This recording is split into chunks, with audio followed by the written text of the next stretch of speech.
Welcome to the Savvy Spirit Podcast. I'm Sharon Moore, your host and creator of the Savvy Spirit Entrepreneur Program. This podcast features conscious women entrepreneurs whose businesses are built on their unique gifts and are making the world a better place. You're going to learn about their journeys, their courage, their resilience, and their truth. So enjoy the show, feel the love, and get inspired.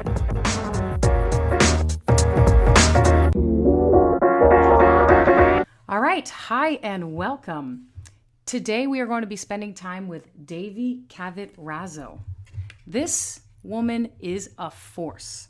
She has devoted her entire professional career to transformation, to personal growth, to healing. And she's currently the founding partner of Aurum Leadership International. And when I asked her, hey, Devi, who do you serve? Who do you work with? She said so succinctly and confidently, I work with leaders and individuals locally and from around the world who have a desire to lead and live from a place of courage, authenticity, creative intelligence, boldness, and heart. I love it. Devi, welcome to the show. Thank you, Sharon. It's very nice to be here. So, Devi, what does Aurum mean? Yeah, the word Aurum means gold in Latin. We chose that name because for us it represented kind of what we're mining for in the individuals. Gold is pure and radiant, and you have to go looking for it. And we thought that it beautifully recommended kind of the work we do to really bring out the essence, that what's true, what's essential in each person. Oh, God, I love that. And I can't help but think of my own experience. I mean, I have asked and will continue to ask throughout my years, what is my gift? What is my gold? And to know that there are people out there devoted to helping me identify that. Yeah. Wow. Yeah. Wonderful. Thanks for that. Yeah.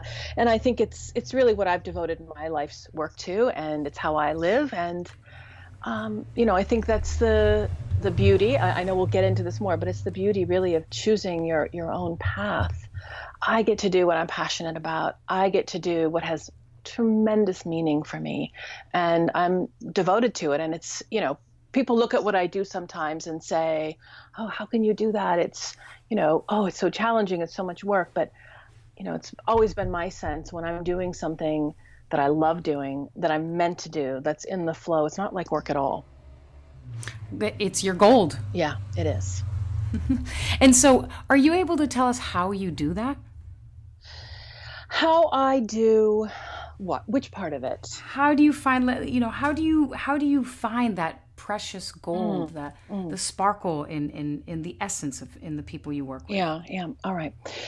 So, I work in a couple of different ways. I mean, I do individual coaching with people, and then I also do a number of different types of programs. I love working in groups, and I love being in a process with people where they're really discovering what's underneath all of the roles I've played in my life, what's underneath all the different strategies I've had for succeeding in my life. Like, who is that person that's really in there? What's my true voice? What's my true gift? What's the voice, that tiny voice inside of me been telling me for who knows how long? What is the whisper of that voice telling me to do in my life and about who I am? And so what we do is really a process of helping people to connect to that. We work in a very experiential way.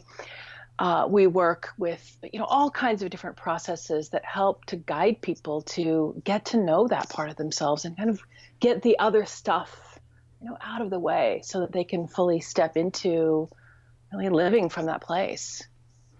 And as someone who's been in this space of transformation and growth and healing, how was your journey? How was it to land here right now, at Aurum? Well, it's really been a lifetime's work, and I can reflect back on the years and see where I am today is really where I've been heading my whole life. Yeah. And I'm not sure how common that particular experience is of being so connected to that, but I can think back to my college days and, had a certain idea as I went into college, like what I would be studying. And I had in mind environmental education. And that was sort of a mental idea. I always knew I would be a teacher. Like that part, I guess, has always been clear. But and I've always been interested in the human experience, in human development, in relationships, and in how we hold ourselves in this world, and who we become, and how to fully live. Really, if I had to define it in one way in particular, it would very likely be that my work is about authenticity and about fully living life. I love that. This is the same way in why I featured your answer to who do you work with. You have such clarity.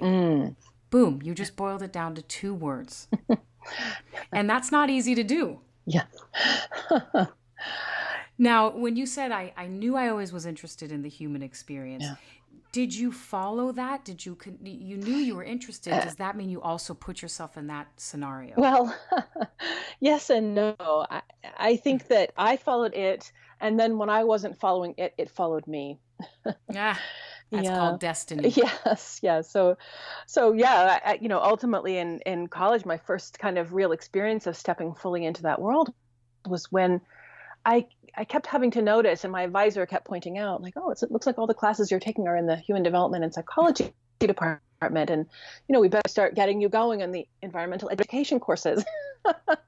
And I just kept noticing when it was time to sign up for courses each semester, I didn't want to do those courses. I wanted were the courses in this other domain, and eventually I just completely turned over my degree to human development and psychology, and was thrilled with that. I mean, I loved that time in college of being able to fully devote myself to that. And really, I was off and running. My whole career has been in the field of working with people and counseling and personal development and transformational work and experiential education. Yeah. So what I'm hearing in a way is you accepted it rather early. It sounds like even in college you accepted, okay, I'm trying to run away from you. You're coming after me. I'm going to accept it, and I'm going to go with it. I did accept it. And then I had to accept it a few more times. It's not that I didn't want to do it. It's that it kept clarifying itself in new ways, I guess is a good way to say it. So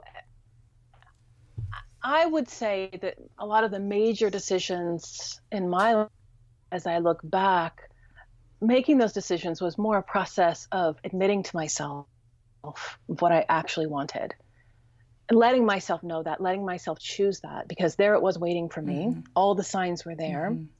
My job was to step into it fully and say yes to it. And I have found when I have done that in my life, I have not taken a wrong step. I love that. Step fully and say yes. Beautiful.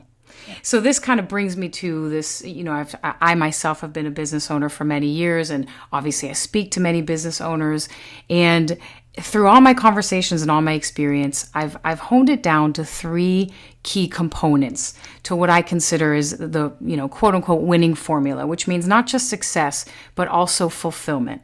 And those 3 components is 1, building your business around your unique gift, right?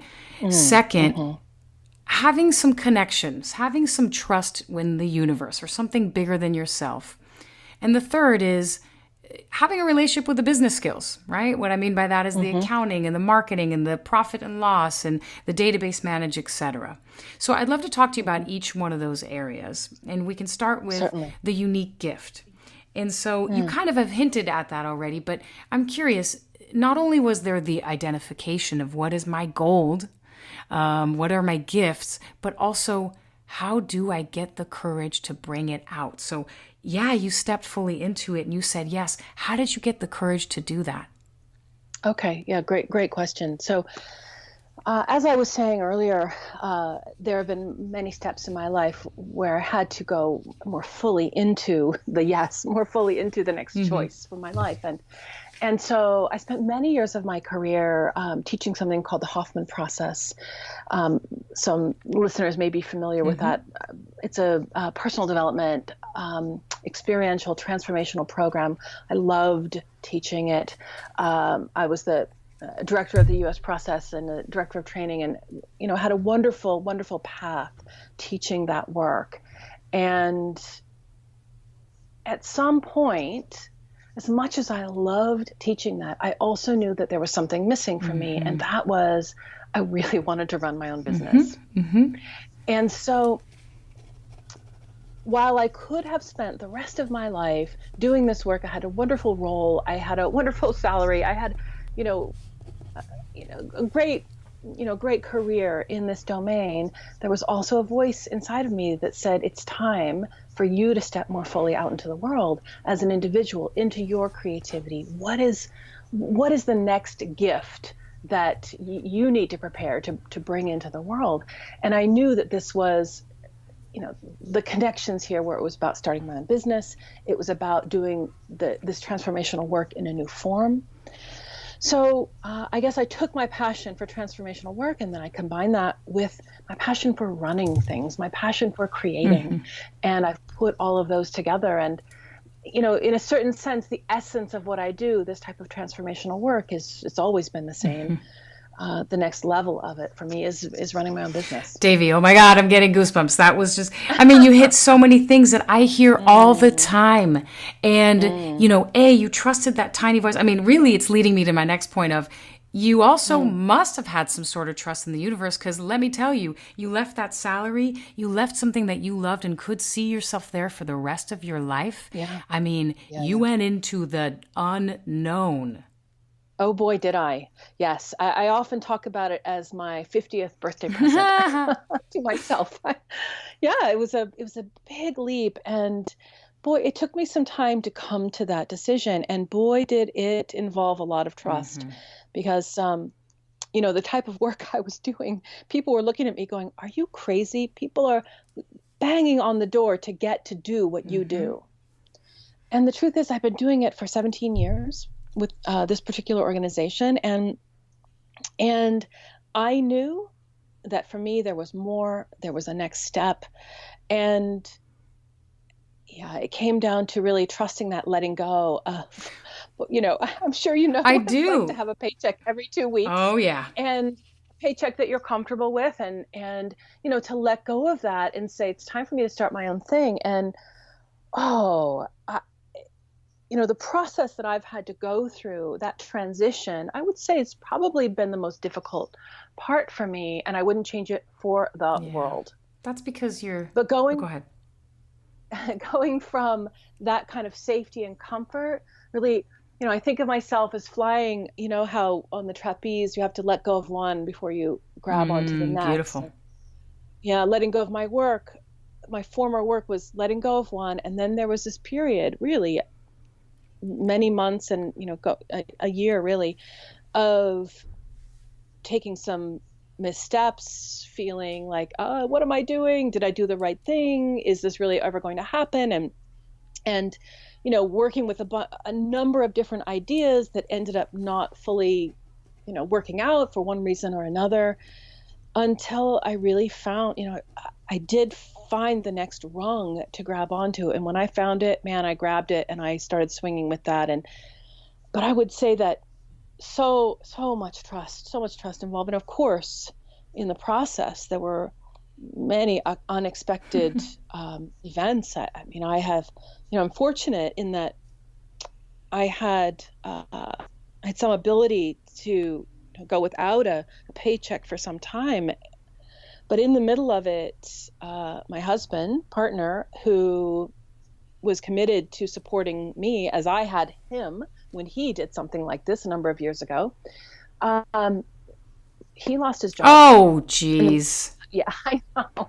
So here I am. I have no trapeze bar in my hands. Do you have any at this point? Because you let go of both. You let go of the first one, and I let go. I'm in the middle. I haven't fully grabbed the next, right. And here we are. We live in the Bay Area. You probably know it's extraordinarily expensive to live here, and with a family of 5, and neither of us are without a, consistent paycheck at this point. I'm, bringing some money in, but it's not anywhere near the level of what I had left, and it's not anywhere near the level of what I would need to support a family of 5. So, boy, those were some scary Wow. times.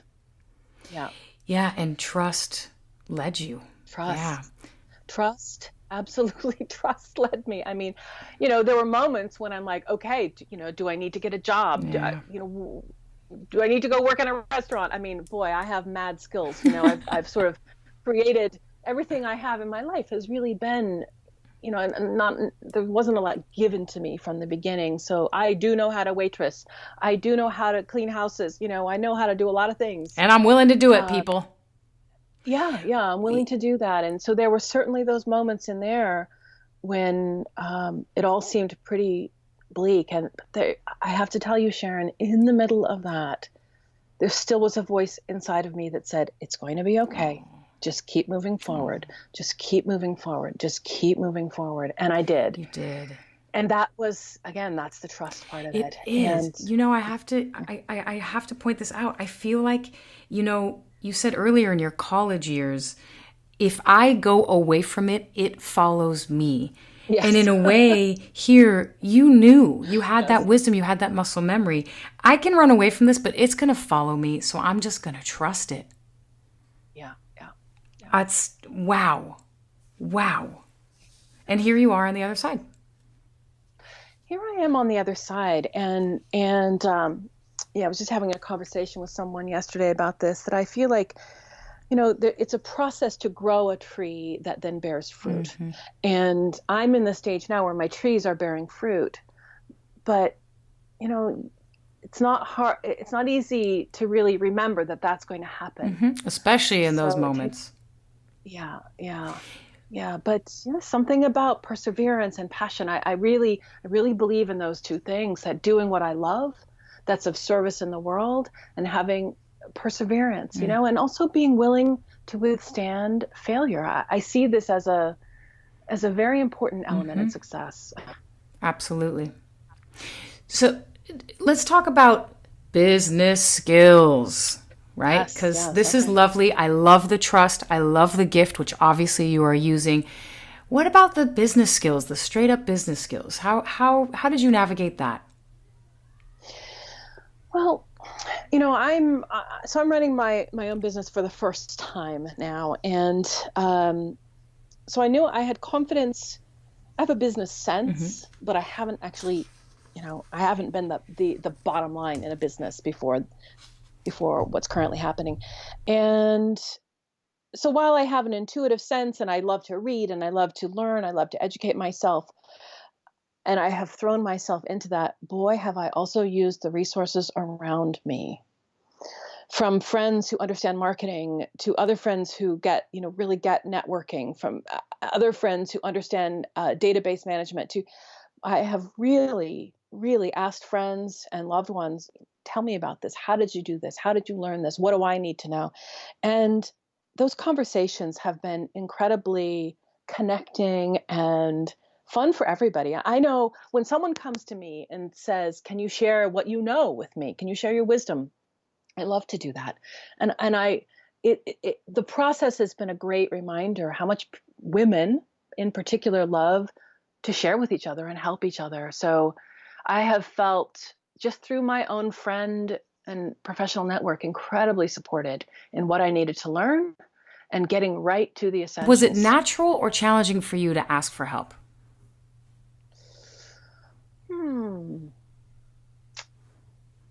Well, I would say in my life in general, it's been a challenge. I've always been the kind of person that I'm the person who, a bit of a bottom line type of person. Asking for help has not always been the easiest thing for me, but something clicked on. There's something about necessity, I think. So I did need this information, and it kind of forced me into different types of relationships with people around me. And there have been so many lessons in that, about the generosity of the people around me, and about how much fun it is to have these conversations and how willing people are to help. I mean, I have a friend who's an accountant who I was in a conversation with the other night, and I mean, I'm just amazed with how much knowledge and wisdom she has about accounting and how willing she is to share that with me. And so it's been truly an unexpected gift in all of this. And I love that you said it's such a feminine trait to be so generous like that. I love that you said that. All right, Devi, if people are listening and they want to learn more, what, do you have workshops? Do you have, are you open to taking clients right now? How does one learn more? Tell us everything. Okay. Yes. So we have, so my website is aurumleadership.com, and that's AURUM. It's, again, the word for gold in Latin. And so if you go to the website, what you'll see is we offer, a lot of people come into Aurum through the group programs that we do. We have a program called the Leadership Breakthrough Training, and it's really what I love to do. It's working with a group where people come together and we are kind of taking things apart. We're looking at, getting to the gold of who each person is. It's a 4-day program. People come away from it with a kind of new foundation, a new ground of being. At Aurum, we say that our mission is to change the paradigm of leadership. Wow. Right. And change the paradigm of leadership to one where wholeness, authenticity, and emotional intelligence are the norm. And that's really what this program is about. So we offer 4-day programs. Our next one is in February. We have another one in April. Those are both in San Francisco. And then we also are working in Europe this summer. We'll be in Hamburg in July. And so people can come in through this program. A lot of people have a budget through their company to come through a program like this, a leadership development program, which I think is, really helpful for a lot of people. And then we also do coaching. We do many different types of series of coaching sessions. We really meet the person where they are in their life right now. And one thing that's important for me that people know is that, yes, Aurum is about leadership, but how we define that is really the leader in you stepping forward in your life. And what does that mean? Does it mean as an author? Does it mean as an artist? Does it mean as an executive? Like, where is your voice? And, what is it that you're meant to be leading in your life? And what does it mean to be fully in your own power and in your own authenticity? So we really work with a wide range of people. Well, I love the unabashed, bigness of what you're out to do. You are changing the paradigm of leadership, where wholeness, authenticity, and what was the third element? Is the emotional intelligence. And emotional intelligence is the norm. Oh, I love the. Wouldn't that be a great world to man? live in? Sign me up. I will be there. Yes. But just the enormity. I love that you get that the work that you are doing is going to change the paradigm of leadership. That's huge. Yeah. Wow. Yeah. Devi, what a treat to have you. And, we're about to close the interview, but I always love to open it up and offer you an opportunity to speak to our listeners. And if you have any words of encouragement or words of wisdom, these are women that are either in transition in their business or looking at changing their current product line or service line, or it's people who are just still with the vision in their head and about to step into it. What do you want to say to them? All right. Yeah. Thank you for asking that. And what comes to mind, Sharon, is asking for support. I think that it is a particular challenge for women. So many women I know, they shy away from it. They think they have to be all things to all people. And, when you think about it, women love to support each other. So why are we so afraid to ask each other for help? Right? Most of the women around you want to help. So asking for support. And Sharon, let yourself fail. I would say if I knew one secret to my success, well, actually it's 2 secrets: doing what I love and then getting up every time I fall down. And, you fail and you get up and you can't judge yourself for that. You fail, you get up. It's really about developing resilience and a kind of ability to fail and learn from it and stand up again and go forward. And it's humbling, but it's also incredibly clarifying. And it's if we look for the gifts in each of our failures and we keep getting up each time, I don't see how we can't succeed. I think that people many times don't succeed because they just didn't get up. Yeah. So get up, fall down and get up. That's what I have. Get up. Get up and ask your friend to help you up. I love it. Thank you so much. I can't help it. Like, the one thing I'm thinking is, how lucky are we that you got up? So thank you for doing that. And I can't wait to see what unfolds. And I got to be honest, I want to do one of these 4-day workshops. It sounds amazing. So I will be one of your next visitors. Love to have you there. All right, Devi, thanks so much for being here. Thank you, Sharon. It's been a pleasure. Thanks everyone for listening. I hope you feel inspired and connected and alive. And hey, if you enjoyed the show today, leave us a review.